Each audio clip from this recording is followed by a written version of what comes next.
Welcome back to It Tastes Like Burning. This is Matt. This is Jesse. We have a hot and spicy one for you, but before we get into it, don't forget you can always reach out to us at ittasteslikeburningcast. You can at Gmail. You can find us on Patreon at It Tastes Like Burning. Search for us on YouTube at It Tastes Like Burning. I do recommend adding the cast on it. And there's 14,000 other ways to find us. But I'm going to turn it over to Jesse. What do you got for us? So we've got some guests in here today, and oddly enough, we got a bunch of guests in here. We had to move out of the studio and into the depths and the recesses of the shop to get this one recorded. So excuse any weird audio and acoustics and twangs and all that, but I think that it's important that the information gets out there, and just really good group of guys here, and we'll go down the line and let them introduce themselves, but and tell us a little bit about them. But just part of the nature of the podcast and the nature of just networking within the fire service brings us to these journeys where we get to sit down and do cool things with cool people and experience things that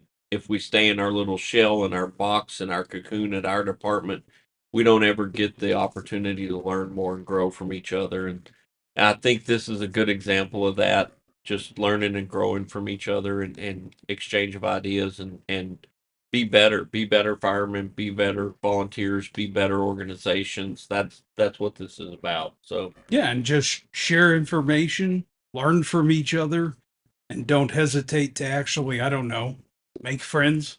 Yeah. God forbid. Yeah. You know, not everyone has to be a sworn blood enemy like me and Jesse. Yeah. So, all right, we're going to kick this off. James, do you mind introducing yourself real quick? I don't mind at all. I'm James Etchison. I'm the fire chief in Alpine Volunteer Fire Department. Also the Brewster County Emergency Management Coordinator.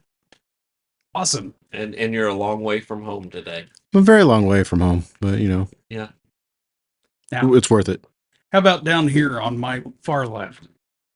My name is Jeremiah Pierce from Alpine Fire Department. Okay. And bouncing on down. Alejandro Montemayor, part of the Alpine Fire Department as well. Excellent. And last Don't up, expect me to pronounce that. That was way too fancy. Yeah, it was way fancy. Couple hours. My name is Colby Nunn, firefighter at the Alpine Volunteer Fire Department. okay. Excellent. So oddly enough, you know, we're kind of on opposite ends of the state here, right? We're that North Texas DFW area, and we've got these group of guys from Alpine that Matt met Chief over at a conference. TDIM conference. And you know, just kind of fast friends and wanted to share with them and learn from them and just the growth of everything, and it's really awesome. And we're so glad you guys are here, right? It's an honor for us to be able to host a little bit of. We plan on doing a little training tomorrow and just learn from each other, right? So, James, you want to tell us a little bit about the journey here and how you got from Alpine to Granbury, Texas, right? Man, oh man. Listen, it was. Me and Matt met in the TDIM conference back in May, and it was. I don't know what it was. I don't know. I mean, I was looking at gear, and the next thing I know, we're talking about training and doing some other stuff, and I was like, okay, well, I feel something. I feel that spark. So, and one thing that people do is, you know, they'll say, oh yeah, that's cool. You know, we'll come down there for some training sometime, and you'll never hear from them again. And I was like, you know what? Let me reach out and see what happens. And so I did and said, hey, Matt, we're going to be down in Teeks for a couple training courses. Would it be possible if we can come out the following weekend and do some training? And I have some guys that are hungry and eager to do some training. He goes, heck yeah, come on down. We'll host you. And so after our hard training and testing and everything going throughout the week, we made our way up here. Yeah. And it was a interesting journey. I mean, it took us, I would say, 2 weeks to get here, but it was probably a good 7-hour drive to Teeks. and then a 3-hour drive to here, but well worth it coming up here just to make the connection and see y'all again. Yeah, the when we first met at TDM, we were technically getting towards the end of the day for our company, and you had bounced up, and I know you were talking to one of our other sales reps, and I overheard you said something. I don't even remember what it was, but it caused me to look and started listening, and I'm like, this is someone I want to talk to. And it was just, we'll talk about where Alpine's at in a little bit if people haven't looked it up on a map. But I've always been real curious about what I would call extreme West Texas and fire ops out there. And I just wanted to know about the department and the uniqueness, and we'll cover this in more detail. And I picked this up from just what you were talking about, because you'd mentioned just a couple of things. And I'm like, wow, he's got some projects he's working on right now. And that just kicked it off. And it's to me, I think it's how you make your organizations better. Talk to people, talk to organizations, because I don't care how big or small they are, there's something to always pick up from them. And it's not that vice versa James would ever try and copy anything we're doing verbatim, and same for us. But I have no problem plagiarizing and taking what's actually going to be a benefit for my organization, tweak it, and just kind of stuff it whatever direction I want to, frankly, where I find it useful or beneficial, or where I think, if anything, just add uniqueness and a change of opinion to the organization, just to add change, just for the sake of it. Yeah, it's that copy and steal everything, right, Case? That's one of those mantras. So I think that we all kind of get into this stuff a little bit different, and how we got to be firemen and volunteer firemen, and kind of our paths to these things. So we're going to start down here with Arlington. And tell us about how you got into the department, kind of what the So I went to Sul Ross in Alpine, Texas for baseball to start out with. And I kind of just got thrown into my major as a business management major, just because my junior college coach was like, this degree would be easy for you and you can play baseball. So I went along with that. Had a friend on the rodeo team that I also joined at Sul Ross. That was on the fire department. He introduced me to it. I'm like, well, yeah, I'll just be a jack of all trades and try it all. Found that I really like it a lot, and that I really don't want to jog sitting at a desk all day. So that's what I did. I was figuring out, like, how can I make this my career, and yeah, volunteering at Alpine. Yeah, that's the start, right? Kind of lifts that spark. So Who brought you over? Ethan. Oh, that's right. yeah, we see you owe him a commission, right? Not really. Okay. He owes us now. He owes us now. He owes you now. Okay. Yeah, all the R's. All right. Wow. So in high school, my freshman year, I had got into quite a bit of trouble, and that wasn't usually me. So I decided that I gotta start doing well for myself, and we're better else than the volunteer fire department. They were hungry. They were looking for people. I think they just got like 2 people off the department because they were arrested. So the Wednesday I showed up, I remember one of the last people that got arrested that Wednesday when I showed up.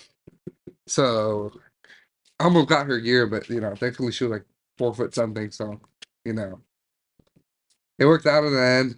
I started doing it. I fell in love with it. They let me run calls when I was pretty young. And I fell in love with it more, and I kind of grew for it. And I was like, this is what I want to do. So I decided to go to college in Alpine, Sul Ross, want to go for criminal justice, and I didn't want to stop doing what I loved. So moved to Alpine in 2021, and I think we tried joining. It was a group of us, and they had complications with their meetings and stuff, and we finally showed up in September, and that's when I finally started. And years later, we're still here. So Excellent. kind of group for the love. We'll skip James and we'll go down to the end. So basically, I'm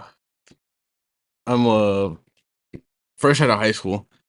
I recently joined the department back in September, and before graduating high school, my main goal was to become a football coach. Okay. And right before graduation, I guess got tired. I got bored of it. I was like, I want to do something else. I want to do something fun. And after graduating, I was like, and I've always been big into first responder, and I've always loved seeing firefighters and stuff. And it caught my eye. And I have an uncle in Fort Worth that's been a firefighter for 6, coming up on 7 years now.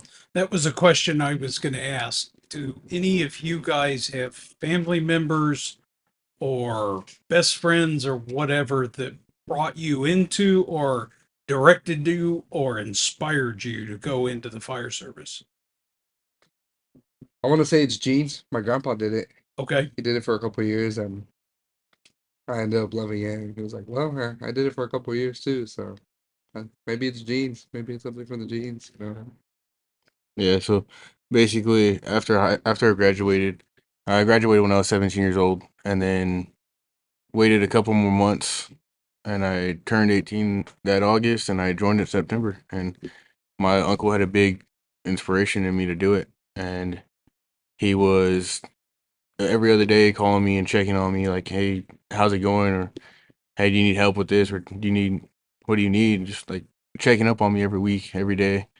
And so yeah, he had a big inspiration on me, and I joined in September and been here ever since. It'll Awesome. be another coming up on a year now, Sweet. and now this is my goal to do for the rest of my life. So I just got one question. What do they feed you in Alpine to make you so big? Man, Let me tell you what we keep. so I guess all throughout high school, man, I've played football all my life, and I was a gym rat. I was constantly in the gym. I was constantly hanging out with the guys, and we were always in the gym or we were on the field. Just, I used, believe it or not, when I was a freshman, I was 5'9". Now I'm sitting at like 6'1", 6'2". And I mean, it was just I know working out so much. you can't see this because it's audio only, but this dude's got like, I don't know, 18, 19-inch biceps. Like, he's a big dude, right? You don't want to meet him in an alley. That's all I know. He's security detail. Yeah. I'm the bodyguard for those guys. How about you, Chief? So way back when, I don't know, a lot of kids that weren't even born yet, but when I was in the military, I was stationed at Fort Bliss. And while I was at Fort Bliss, 9/11 happened. And that was a huge, huge deal. And everybody remembers where they were 9/11. So I was sitting at my desk doing reports I was canine. I was a canine handler. And as I was doing reports, I'm watching the news. I'm like, oh, this is not good. Well, 3 days later, me and another dog handler were shipped down to Ground Zero to go and search for bodies for recovery. While I was there, I was escorted by a firefighter. His name was Rob Reynolds. Rest in peace. He passed away almost a year ago. And he was pretty much my inspiration. He showed me, well, first off, New York firefighters are a completely different breed. Yes. Those guys are resilient. They're tough. Through all the hardships, he was still holding strong, even though he lost half of his company, and he was still searching and helping me and guiding me. And that was my first awakening to how much resolve firefighters have. And as a soldier, I looked up to that 110%. Flash forward about 25 years after I get done working overseas and doing everything and coming to Alpine, I never thought I had the opportunity to become a firefighter because my gear was always either military or law enforcement. I mean, my degree's in criminal justice. When am I going to, I'm stuck in the law enforcement field. Well, volunteer, you can do whatever you can be whatever you want and still volunteer. And so I got coaxed into being a volunteer, and here I am today. Yeah, I think that's probably one of the biggest hurdles that volunteer departments struggle with is that we are terrible at PR. And it does not mean that we have bad PR. We're just terrible at it. And I mean, our department's just as varied as yours. And it's not dedicated, particularly on volunteer, it's not dedicated to a personality type or demeanor or a specific job. Because I mean, we have everything from pilots and businessmen to oil field workers, stay-at-home moms. I mean, it's a personality. I will say that there's a personality part to it, character part to it, but it's not a cookie cutter spec. You guys haven't had the opportunity to meet one of my guys, and his name's David. And at face value, he does not look like what you would be like. That man is 100% a volunteer firefighter. And he's just got kind of a punk rock look to him, complete with the yellow mohawk.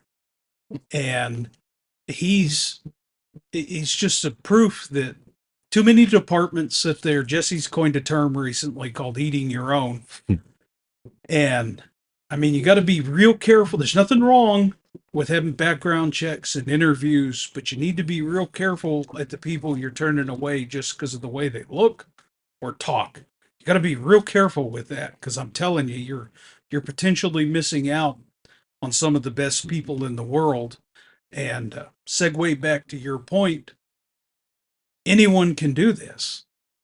We can get you trained. That's not the problem. We just got to let people know that they can join and can do it. Yeah, what's y'all's process? Because every department has a different process for bringing somebody on, and you know, I've I've learned that through the years of doing this that some processes are long and drawn out and convoluted, and some are really fast and streamlined, and kind of somewhere in the middle there is kind of what works probably the best. I would put us in the more streamlined than some, but we still have this pretty long process that involves several steps. Kind of walk me through a process if I wanted to join Alpine. What does that look like for me? Well, it's actually pretty simple. So it's been working pretty good for us. It's been word of mouth. And we've kind of formed ourselves as, I wouldn't say we're a club, but I mean, we got that family mentality. Okay. And it's a small town. Everybody knows each other. You can sneeze on one side, and by the time you get to the other side of town, everybody's blessed you. So, and the word of mouth, I like that. the word of mouth, I mean, whatever we do is highlighted. So if we fight a brush fire, we make the paper of, Alpine Fire Department saves the day, something along those lines. And we're very prolific when it comes to being in the community, and people see that, and people will come up and ask, "Hey, how do I become a firefighter?" Just come to our next meeting and see what you think. They come, they fill out an application, we take some information, and then for us, it's 30 days. You have a 30-day, I guess, option period. Yeah, we're going to see how dedicated you are. So if you come, because we have trainings every Wednesday, if you come to the 4 trainings in a row and you're dedicated, you're participating in the training, then we'll vote you off of maggot to probationary period, then which is another 6 months. And once you pass the 6-month period, then you become a full member. So we've had a really, really great turnout. I mean, we've had people come in and stick with it. And some people can only do the training, but hey, you know what? That's cool. Come do the trainings. And if they can make a call, they'll make a call. But we don't turn anybody down. And like you said, we get all walks of life coming in, and everybody that comes in has their own skill. And, we have people that are, ranch hands, ranch managers. We got people that are code enforcement officers, regular college kids, tow truck drivers, everybody, and they all pull their weight, and that's what really gets to it with us is that when it comes down to it, people show up, and when it's game time, everybody shows up and everybody's professional, and we may joke and cut up all the time when we're off. But as soon as the action hits, it's like everybody flips a switch and we work. And it doesn't matter if you've been there a week or if you've been there 2 years.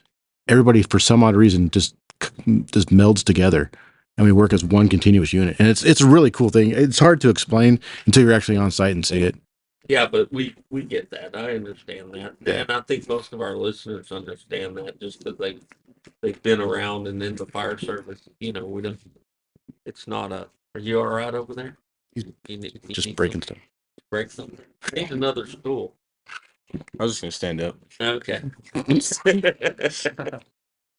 But that's normal, and I'm gonna cue into something that you said, and you were like, everybody's got something to add. So we do try to beat it into these guys' head that response numbers, like the number of calls you run, is not your value in the department, right?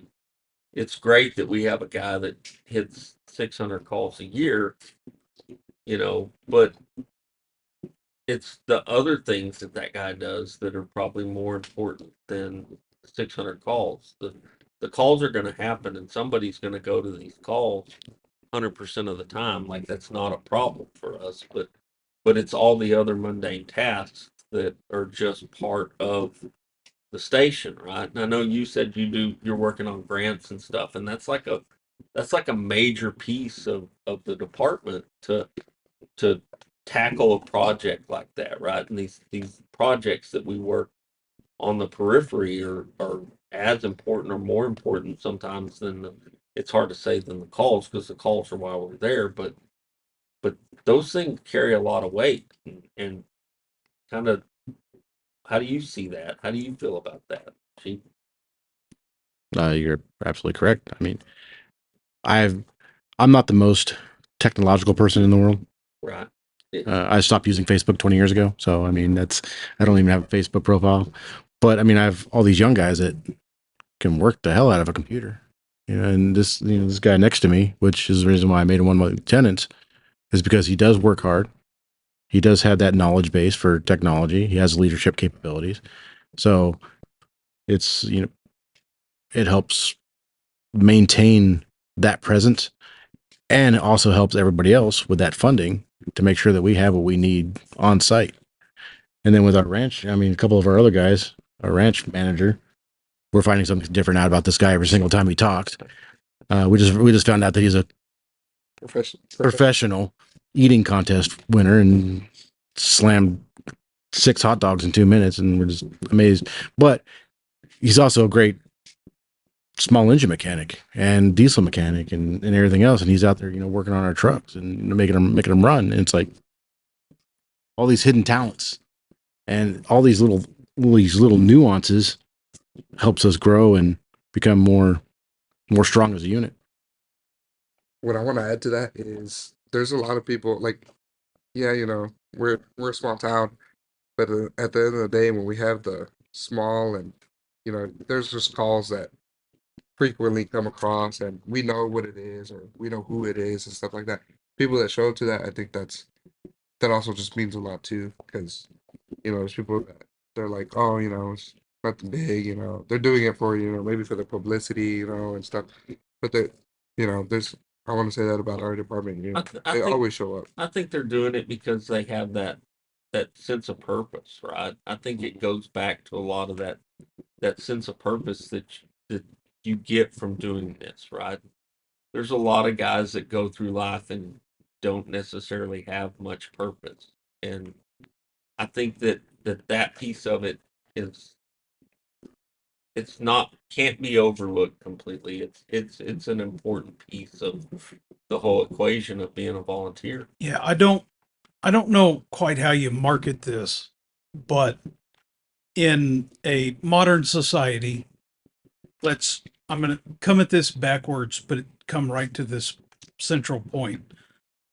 Recruiting today for a volunteer department. Well, let's look at who you're trying to recruit and what their theoretical time available is, and then all the factors that are going into what causes someone to not volunteer or consider it. So, young men and women, high school aged, early college. Well, if they're involved in sports, that's a big one. Uh, TV, internet, movies, online streaming, online gaming. You have colossal multi-billion dollar industries that have spent the time, energy, and effort to know how to recruit your time. And that you're competing against that. So you go to young families. Well, if they have kids, same thing. They got 14,000 sports that they're in. Maybe they go to church, 14,000 things at church, but at least they're still working full-time jobs. The economy could theoretically be shaky, so maybe they're having to work extra. So now they've got overtime or a second job that they're trying to catch, but they're also still heavily marketed to for their time because you have car payments, house payments, then TV, internet, gaming, streaming, on, and you're still trying to filter through the noise to recruit all of that. And then when you finally get to someone that maybe is an empty nester or retired, well, at that point, they're outside trying to figure out what to finally do with their lives since they haven't had time to do anything for themselves. So, realistically, at face value, I think that's part of the reason that you see a lot of volunteer departments filled with older men and women that are empty nesters or already retired, is because they finally feel like that they have the time. Well, we went through COVID. COVID really taught me something about our society, and it sounds weird when I say it this way, and people will usually agree with it at the end, though. COVID happened. Everyone basically went home. They sat there for a week. They watched TV and realized this sucks. Then they sat on their computer and they did whatever on the computer for a week and they realized that sucked. Then they still went to Netflix to watch that for another week straight and then realized that really sucked too. But then they went outside, but that's the first time they've actually ever been outside and they had no one to talk to. And that sucked. And the kicker is at the end of all of this, they realize that they're actually social creatures. Even the most reclusive, inward person on the face of the earth actually needs quite a bit of social construct or contact. And this is where volunteer departments shine. You actually are forming your own communities inside these organizations. And people, I don't think that we're giving enough credence to the people factor and the fact that you do provide meaning, you do provide purpose, you do provide direction, you do provide social. And again, trying to cut through the filter and the noise of all of that. But I have found that most people, and it's true for our organization and it's true for most organizations, that realistically, they're going to be a fit with the organization within 2 weeks because they either get in there and they start ribbing with other people. Don't get me wrong, everyone gets their first couple of few days or weeks where they're the new kid at middle school and it's awkward. Okay. That's just the nature of it. But to see how they break through their shell and how fast tells you how strong they're going to be on your organization and how much they're going to participate. And it's something that I think we need to figure out how to market and announce that more, that you can come to us in a world just polluted with, you pick your stereotype. It doesn't matter what your political leaning is. It's all negative. Everything's negative. The world's falling apart. We're either all going to bake to death or we're going to drown. The economy's terrible. The politics suck, but at least there's wars everywhere. but the economy sucks again. I mean, it all sucks. But there's something really positive about these organizations. You have the opportunity to have value and meaning today, not tomorrow, not next month, today. The other big part of this argument is it's one of the most precious donations that anyone can make on the face of the earth. And it's not money, it's your time. Because that's one thing that none of us are ever going to be able to create more of. And it don't matter if you're me, Jesse, or Bill Gates. You don't get more time. It is the single most valuable commodity on the face of the earth. And you can come to a volunteer organization with the time that you give and actually find purpose and direction. You know, and to piggyback off kind of what James said, I mean, since when I joined the department back in September, we had maybe like 14, 15 people. And I mean, we're looking at what, anywhere from 30 to 34 now. And it's like, So less it's than a year, crazy. double the growth. And I mean, like you said, I mean, we have people walk in and they're kind of just like, they sit back and they don't know what to do. And then you walk up to them and they're like, oh, okay, like these guys are kind of cool. And then they start talking. And I mean, ever since we had that structure fire back in May, it's like every week we have somebody joining after that. They're like, oh, I saw y'all out there, and it just like, it seemed cool. And seeing y'all out there kind of like inspired us to come out here and do this. And I mean, now we have people joining like every week now. Well, I don't know who said it, but maybe Henry Kissinger, but never let a good disaster go to waste. And sorry, that's true for us because it's our time to show our value to the community. You need to brag about it. You need to let your community know your value because that's where, for lack of better words, that's when you're saying this is us, this is what we do. And you need to communicate that and let the community know. And there is unequivocally nothing wrong with hitting recruiting at that time too. Nothing wrong with it. And I think that's a peak time to be hitting, because your community is obviously going to be like, well, what did y'all need to do better? And I think strength in numbers. That's really what it comes down to. The previous chief, he right after the call, we were talking, and he was like, "Man, like this was a loss." And I looked at him, I was like, "Dude, to me, I don't think this is a loss. I think in big disasters, you really get to see how your fire department just comes together and the community. We've never seen such love and support from the community till that day. And now that people are joining, I think it's like a blessing in disguise. It sucks for the building owners and all, everything, but it really showed us a lot. Well, if nothing else, it just highlights that there's a need in your community for you and what you do, and that there's an opportunity in your community for those that want to feel that need to get involved, right? It's not some cryptic thing that has this underlying meaning, or we're talking about burning down the neighbor's house to get more calls or get more members. It's about just the public awareness. And I think just what conversations we had, I think y'all do a good job at that PR and keeping your community involved. Like you said, that's such a big part of what we do that it gets lost a lot of times because a lot of departments just want to kind of hide in the shadows and not ever have a spotlight on them for good or bad.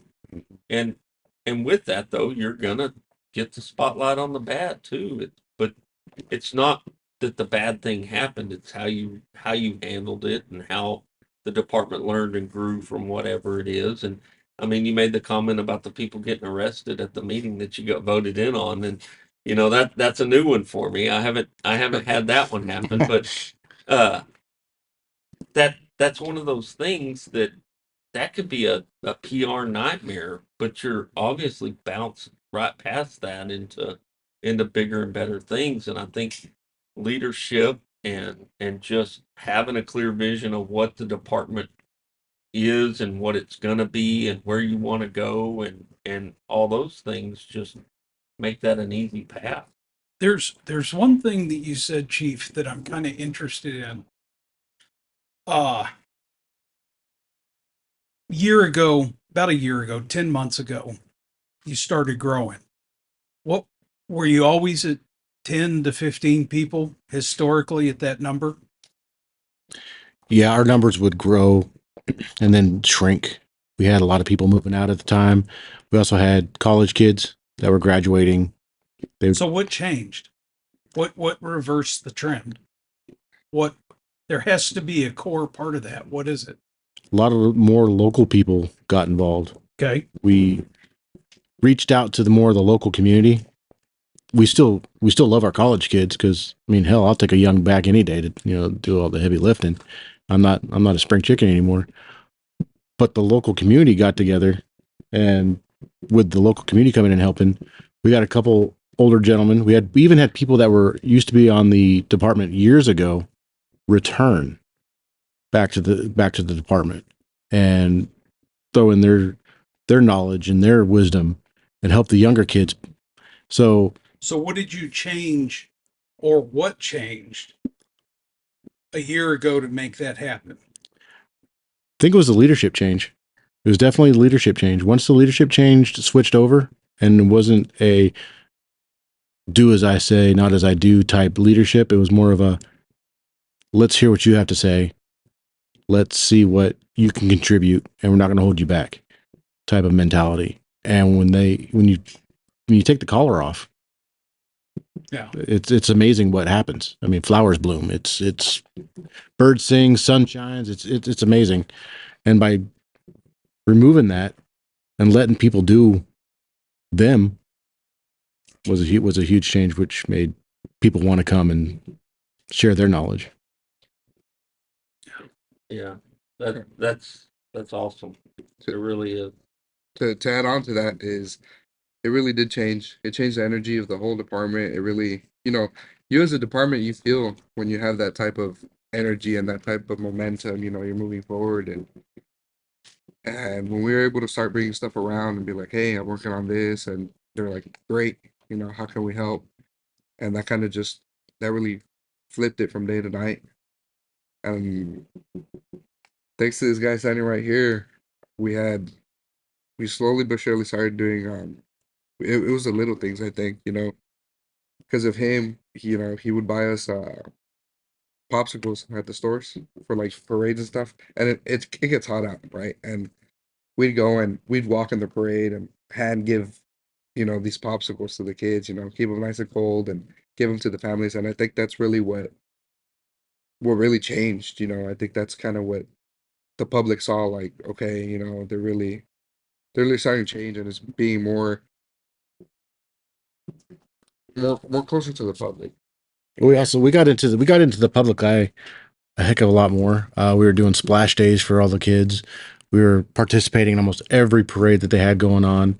This last 4th of July, every 4th of July, we participate before we participated by watching the fireworks and making sure nothing burned down. Well, last year we opened up a hot dog stand. We're selling hot dogs for $1 a piece.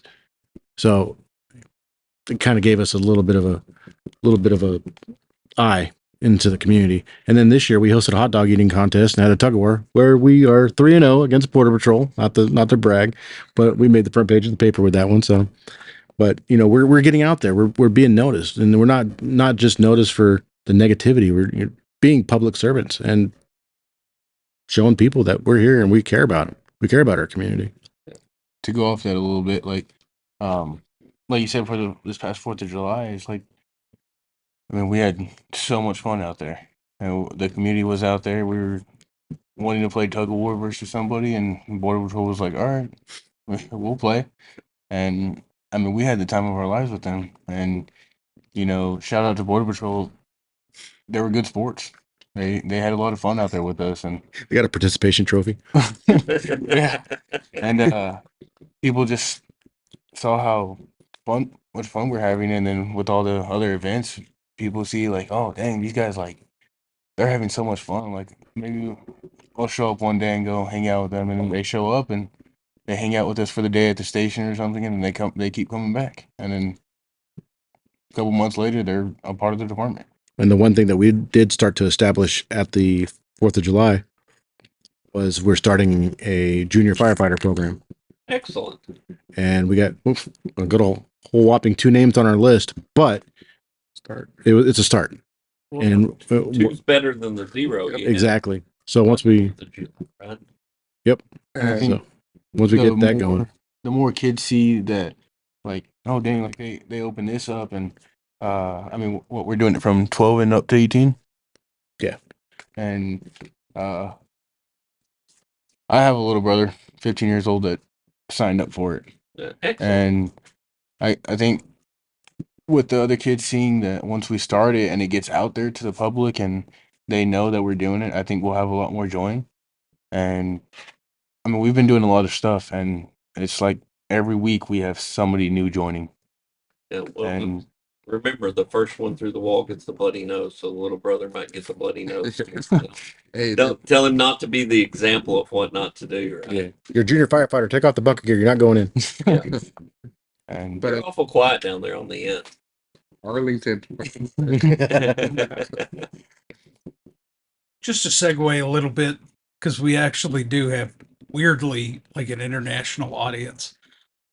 How do you describe Alpine, Texas to someone in Europe? So anybody that's in Europe, I lived in Europe for a few years, and Europe has pockets of villages. We are definitely that pocket, that's the little pocket inside the pocket that holds the change. We're that little pocket in Alpine. We're smaller than, I mean, we're the largest county in Texas, and we'll brag about that all day. But we only have 6,000 or 9,000 people in a 6,000 square foot area. Wow, yeah. Yeah.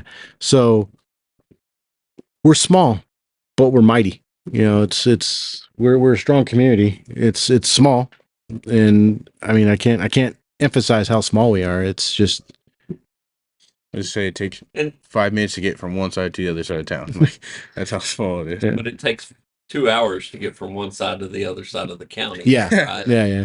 Yeah, I don't think people, and I ran into this all through my life. People outside of Texas don't realize, like, they think we all ride a horse, number one, and they don't realize how truly big some of these things we're talking about. When you say you're the largest county in Texas, let's put that in perspective. Like Connecticut, Rhode Island, and what was the other state? Because we looked this up earlier. Delaware fit inside of Brewster County. Yeah. Right? Crazy. So it's this one county is larger than 3 states, and I believe you're the largest county in the lower 48. Yeah. Not to make our heads any bigger, but yeah, that's So you know, Alaska has a couple of boroughs that are bigger than Brewster, but those don't count. there's 6 or 8 people in those. Right? Yeah. But yeah, it's huge, and I came from a county of just under 1,200 square miles. So that county, McCullough County, was literally the same size as Rhode Island. So, and it's a fraction of what y'all's county is. So it's, I understand the scale of these things, right? I was on a service call one time, doing refrigeration work years ago, and I was in Brownwood at a Kentucky Fried Chicken, and the county or the company that called me to do this maintenance work calls me while I'm there, and they're like, "Can you go to one more?" I'm like, "Yeah, maybe." They said it's in Richland Hills, and I'm like, "Richland Hills?" And they were like, "Yeah, it's not far from you. It's not far on the map." I'm like, "That's halfway across Texas. Like that's 4 hours from where I'm at. I'm not going there. No." "Oh, well, we thought it wasn't very far. Where are you at?" We're in New Jersey." I'm like, "Yeah, no, it's not the same. Our scale's different." yeah. So Using metric and centimeters. yeah, that's definitely something like that. I don't know what they were measuring with, but she's like, "It's just a few dots over on the map." Everything's bigger in Texas, they say. Yeah. Yeah, it's funny because we tell people we're from Alpine, and they're like, "Oh, where the heck is that?" But then we say Big Bend or Brewster County, and they're like, "Oh, okay, we know then." Yeah. But you say Alpine, and everybody looks at you like you're stupid. And the only people that know where like Terralingua is people that like chili, right? Yeah. Here. Yeah. Well, it's something that's unique to Texas, that's even unique to the U.S. because the Texas size, particularly the continental U.S., is, I mean, what is it to actually drive across the state from El Paso to Beaumont?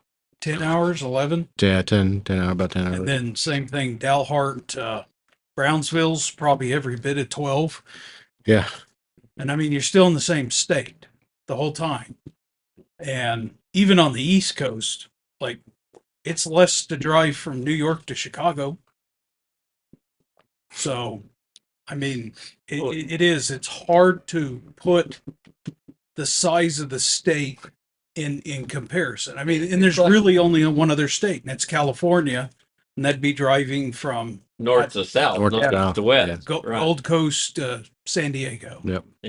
Yeah, I mean it's literally 13 hours from here to Denver. Yeah. Right. So that's kind of perspective on it. Yeah. It's just the size of the state, and that's one thing that I kind of want to talk about because a lot of people they know this but they don't understand it. Like, what is your mutual aid response times? Like, how far do you guys go one way for mutual aid? So if we go to Terlingua, that's about an hour, about a little under an hour. If we run code, we can make it a little under an hour. Marathon, we can make it there in about 15, 20 minutes. And then Marfa, we can make it there about the same amount of time, about 15, 20 minutes. And to Fort Davis, we can Making it like 10. Yeah, 10, 15 minutes. It's a little bit more windy, but we're all we have is each other. So Yeah, it's just those four towns, right? Yep. Now, let's say, not that you would, but realistically, how far are you from El Paso? 3.5 hours, How far are you from Midland, Odessa? 2.5 hours. How far are you from Laredo? I have no idea. Probably a lot farther. I want to say 7 to 8. Yeah. Probably closer to Junction or San Oh, okay. Angelo. Angelo. Yeah, five Yeah. or six. So, I mean, that's the only four towns I can think of in between San Angelo and El Paso is actually the three. Yeah. Terralingua, Marfa, and Alpine. And we have gave mutual aid to Terrell County, Sanderson during the tornado. We sent one of our trucks down there with some extrication tools and some water, just to show our solidarity to our neighboring counties. But How far was that? about 2 hours. It took us 2.5. It was me. And are they over a there. county that's butted right up to you? Yeah, they're our next So you county. didn't Yeah. cross like four counties. No, it's just the next county over. We leave Alpine, go through Marathon, and then go on the other side of Marathon, and there's Sanderson. And And the stop twice for diesel and actually, we made it there in one full trip. yeah. And Something I will give these guys though is when we were in College Station about what 2 years ago, I think you were barely on the fire department. Presidio had a big fire, the Napa fire, Napa Auto Parts caught fire, and there was a building next to it. Kind of what we had happened to them, and we had no one down in Presidio. It was basically just our new guys. So I called Alpine and I was like, hey, I know it's a long shot, but can y'all show support? And they went out there. I hate that they canceled them, because they were at Elephant Rock, and that's about 20 minutes out. So they're already right there when they canceled them. But Yeah, it's a good Alpine yard trip.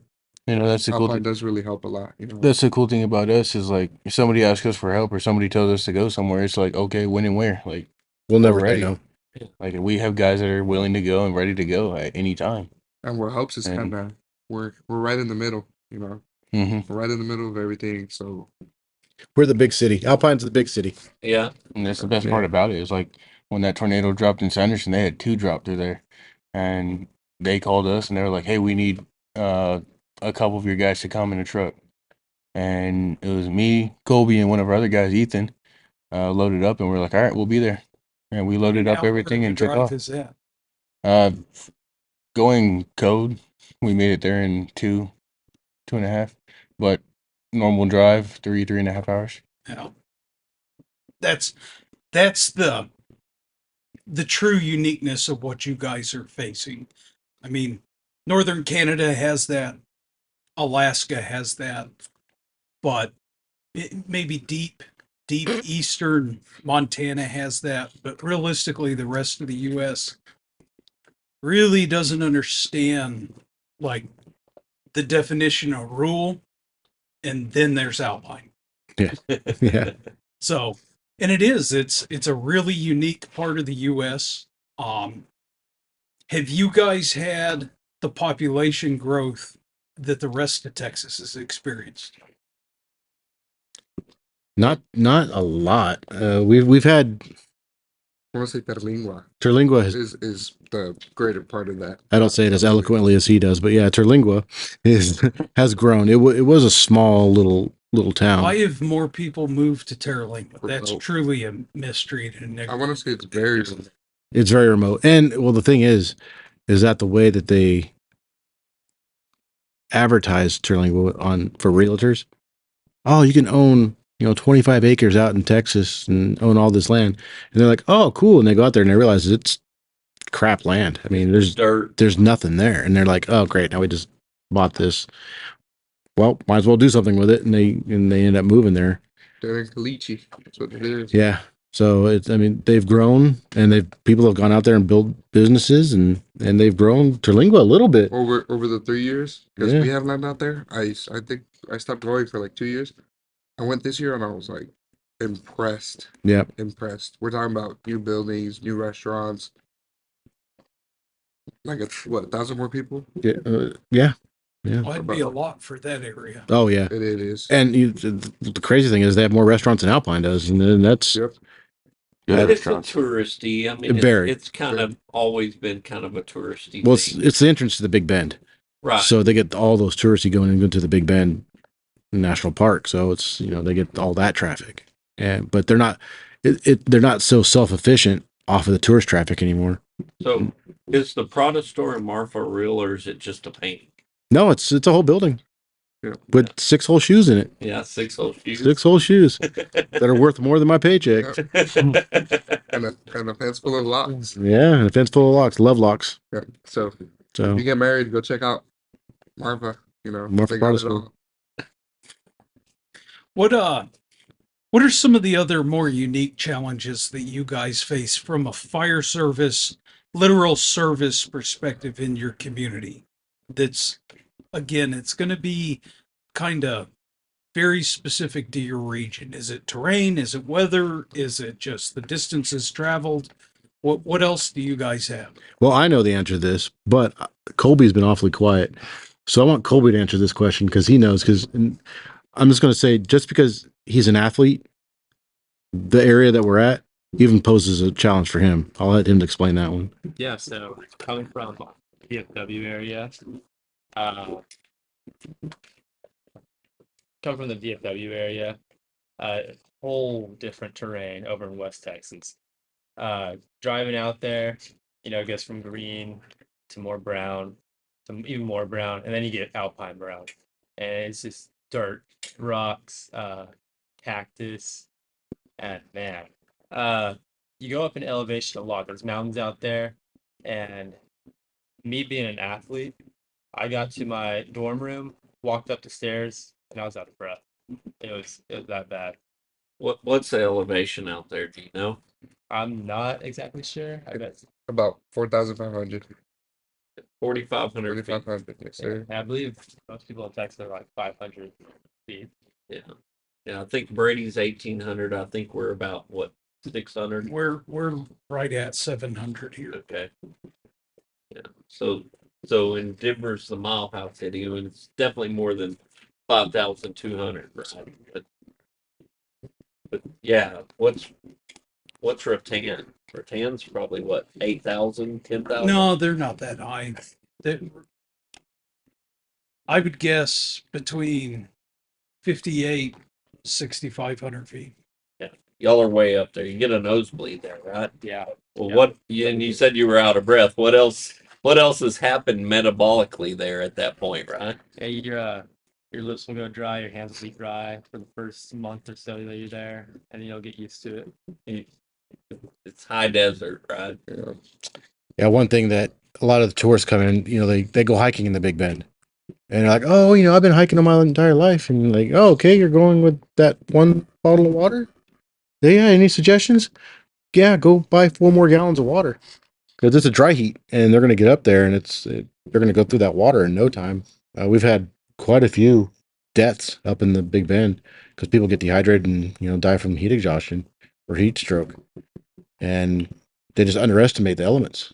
I mean, it could be easily underestimated because there's no humidity. It's a dry heat, and you don't sweat as much, but your body's basically just eating itself. Well, you're also closer to the sun exponentially. You don't think of it that way, but the atmosphere is quite a bit thinner, so you're going to get baked a lot harder. Well, I dealt with this growing up in Colorado, and I mean, it just wasn't uncommon to just be sitting there and get a nosebleed because of how dry it was. Particularly in the winter when it gets cold, you'll have negative humidities. Uh, yeah, and up there, that's high enough, it's dry enough, and people just waltzing in from Houston, which I would argue is the definition of hell. Uh, but they think that, oh well, that's just it's high, it's dry, I'm fine. No, Mm-mm. you're perfectly accustomed to Houston, Yeah. where only small rodents should live. That's about it. And you somehow or another have decided to wander off into a desert, and you have no clue what you're actually about to walk into. And that's what adds to our playing field, because we get fires up in mountains that we're like, you can't get a truck up there, so Throw an Indian pack on. Let's go for a hike. yeah. We've done that. We've done that numerous times. It's kind of hard because we got like an hour hike, and then you got to work and make sure you put it out because we don't want to. We're not taking a second trip. Yeah, we don't want to go back. out What state resources do you guys utilize when you start having a large wildland fire? Outside of our mutual aid, we will contact TFS. Governor Abbott made a proclamation for drought resources because we are the driest part of the nation right now. I would say just Texas, but looking at the drought monitor, we are the driest area. California would probably debate us, but California's got their own issues. Texas, just in that little area, if it's right on the border, it's right in between the tri-counties of Jeff Davis, Presidio, and Brewster. Holy cow. Right in the middle is a red dot, and that's all dryness. So Governor Abbott sent down TFS resources down there to assist us in case anything big happened, because last year we had a huge influx of brush fires. Plus, they didn't want another smokehouse happening, so they wanted to make sure that the driest part of the state was protected. Partially because there's a state park down there, and they really don't want that going up. So with all the resources, we had TFS, and we also had TFS Aviation with 3 planes that would support us whenever we needed them. Where were they based out of? Out of Alpine. Alpine. We have our own little municipal airport. Okay. So there's 3 planes that were stationed there. And they actually helped us out quite a few times doing spotting missions for us, make sure, we got all the spots.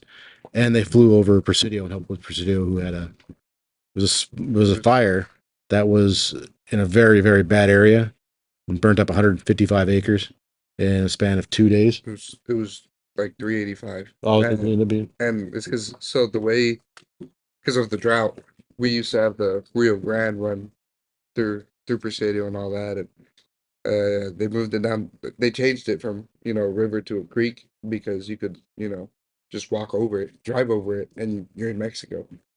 So that kind of just made it harder for us because it's overgrown. We don't have that natural fire break. So they like really, really helped us because I think if it wasn't for them, we would have been able to stop it as quick as we did, especially because of Presidio. If you were to look at it from a map, it's like a little bowl. So your wind is changing up on you. Crazy amount.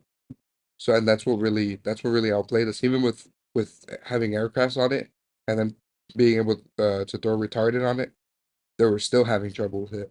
Yeah. What's the fuel loads like? I mean, because you're high desert, so Mhm.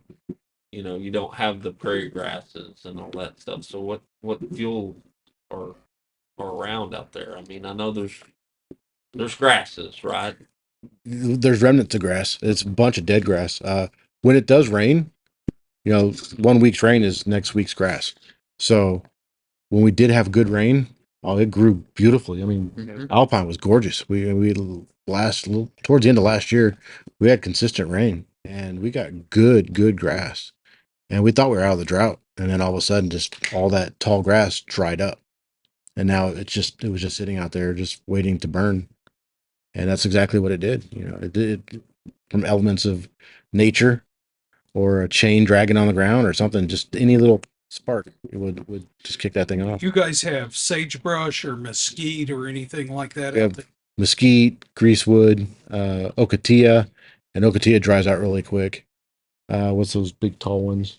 Um, we have juniper trees out there. For our people back home, we have wame.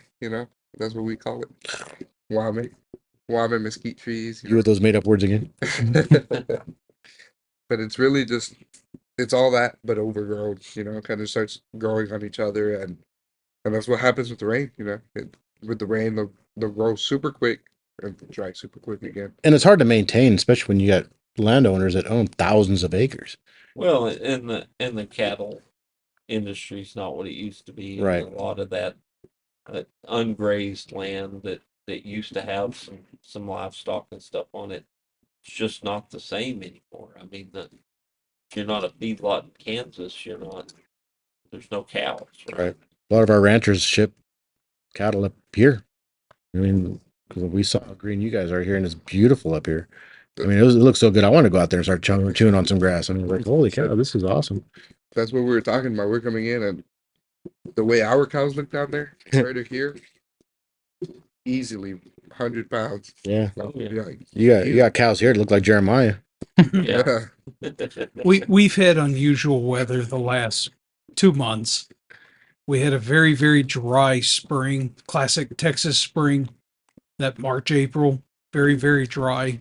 But we got at the end of May, started getting rained a lot in June, carried over almost to the 4th of July. We dried up about 2 weeks before the 4th, something like that. And then it rained the week of the 4th. And then it rained the week of the 4th, and we had good rain then.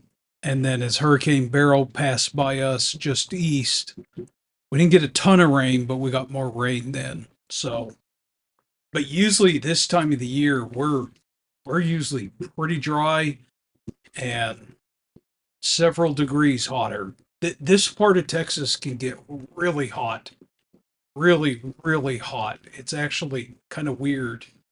But there's more moisture here, even than the San Angelo area and all that where I'm from. It's a big difference in the amount of grains of moisture. So to switch it up real quick, you guys came from Teaks this week. Yes. How were your classes, and what'd you think of everything down there that you took? Go for it, Colby. Well, Jeremiah and I took Wildland, and I would say, for the most part, it was a lot of PowerPoints. But our last day, Saturday, no, it's not Saturday, I'm sorry. Thursday, we went out into the field, dug line, and learned about pumps, and it was hot. It was really hot outside, very humid, and yeah. They weakened you up with a week of PowerPoint. Yeah, so it was basically death by PowerPoint all the way from Monday through Thursday morning. That's not really the instructor's fault. He was a great instructor. Yeah, it was just he just went off what they gave him. And, How many people were in your class? 40 something. 40 something. Okay. 40, I think it was like 48. Yeah. That's great. Yeah. Good departments, pretty cool people. Got to talk to a lot of new people and meet some new people, and they're pretty cool. And I mean, Thursday we had a lot of fun, and I mean it was hot, but I mean we got to dig some line, learn how wildland guys do their pump operations. You know, not all of them have the engines and stuff to do it, so it was interesting learning how they do it out of ponds and lakes and different types of stuff like that. And just to be out there with those guys, I had a lot of fun. You'll never need Mm. that Ponder Lake part. You can forget about that. Yeah, Especially in Alpine. Yeah. you know, and this morning we did fire shelters and got to practice a little bit on that. It was a pretty good class. The instructors were great. They convinced you that it's okay to be a baked potato. Mhm. Okay. But yeah, we had a lot of fun. So I took the instructor course, and it was just PowerPoint. You know, that's what it is. You know, they're trying to teach you how to teach. And big shout out to my two instructors, Eric and David. They were they were they were pretty good. You know, can't blame them for for what they made them do, and let's give us PowerPoints. It was fun. You know, they gave us presentations. They really showed. They really did show. You know how we're supposed to teach, and just different lessons and the way of looking at things, and how to be able to grasp different people, especially with different learning styles. You know, that's one of the big parts. Well, one of the challenges of being an instructor in the fire service, and especially in a volunteer department, is you're teaching everybody from that junior that's 14 to the senior guy that's 75, and everyone in between there, and they all have different learning styles and different ways that they absorb content, and you've got to make it work for that big group of people that are all on. I mean, you can't just give you can't give the 80-year-old dude the little QR code and tell him to do this on his phone, right? It doesn't work. So you've got to make that work for the whole gamut of everybody that's consuming the knowledge that you're putting out there, and that's a struggle. It's hard. Yeah, most definitely. And we had some older guys in there, and they did struggle, but you know, we helped each other out. And my third year going, this was my third year going, and the other two, they were good. You know, I did structure one over there, and it was super fun.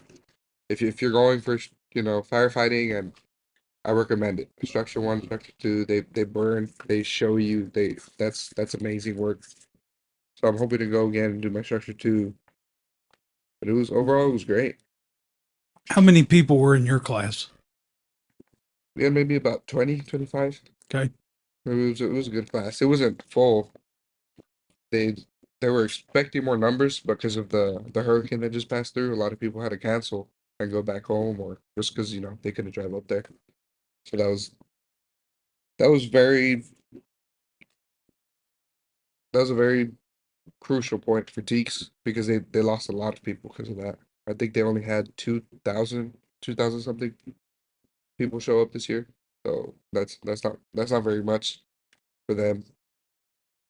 Yeah, no, that's a pretty hard year for Teeks because it's been several years since I've taken anything down there. But yeah, back 2010, 11, 12, there'd be 4,000, 4,500 people there. Chief, how about you? What'd you take? I took the fire inspector class. Okay. It was pretty much reading NFPA 101. Oh, sweet. Yeah. Oh man, awesome reading when you need to sleep.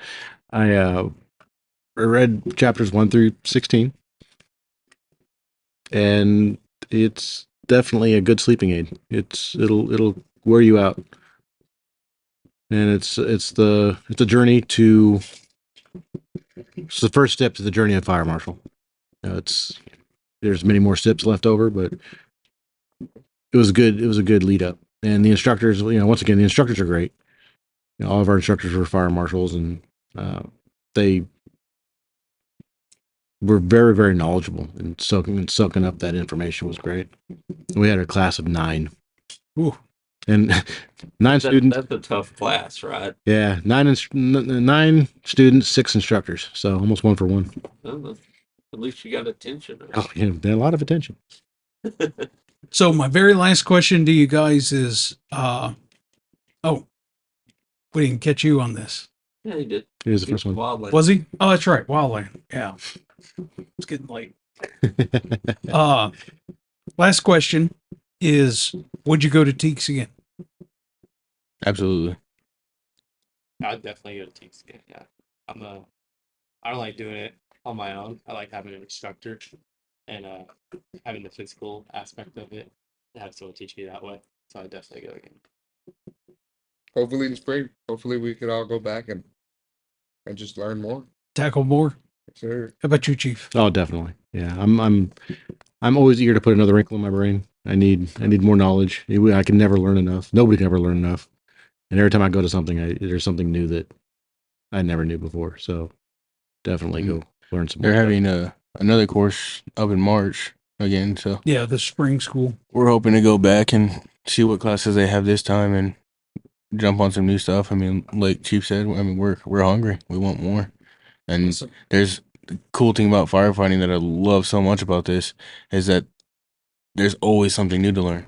You're learning constantly every day on calls, I mean, sitting back and reading the book or whatever. I mean, being in the classes, there's always something new to learn. And that's the best part about it. And I'm really looking forward to March to see what we can do next time. And take it from a guy that's probably been doing this longer than all of y'all combined. Yes, you continue to learn. I'm learning right now, right?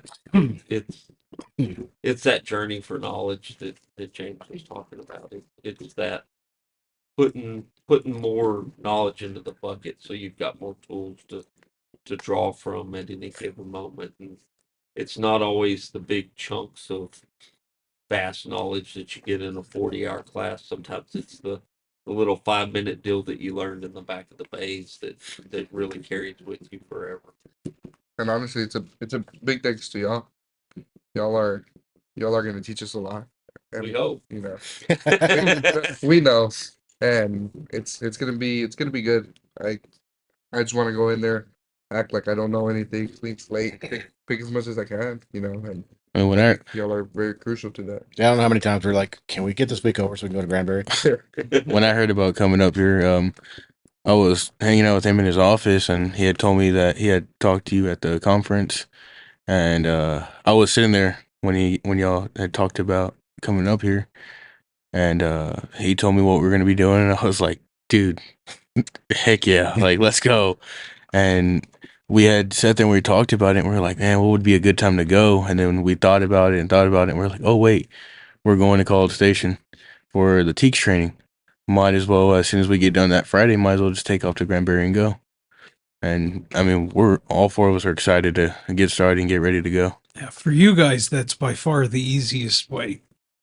We'll far. see if we can get y'all back in October too. So Yeah. we got Oh, some heck stuff yeah. happening in October. Big stuff in October. Chief, we're going to start wrapping this up. What is your last words for our en masse community as a whole? Never stop recruiting, never stop learning. Take that to the bank. That's it.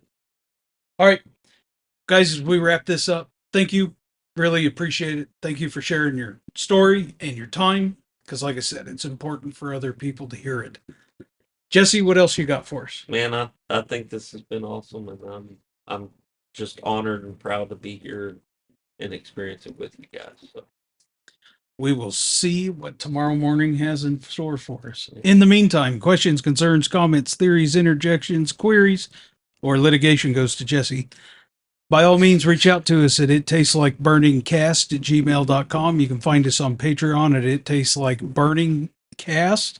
You can also find us on YouTube at It Tastes Like Burning. I do recommend adding the cast there. This is Matt. this is Jesse. Have a good evening. Good evening.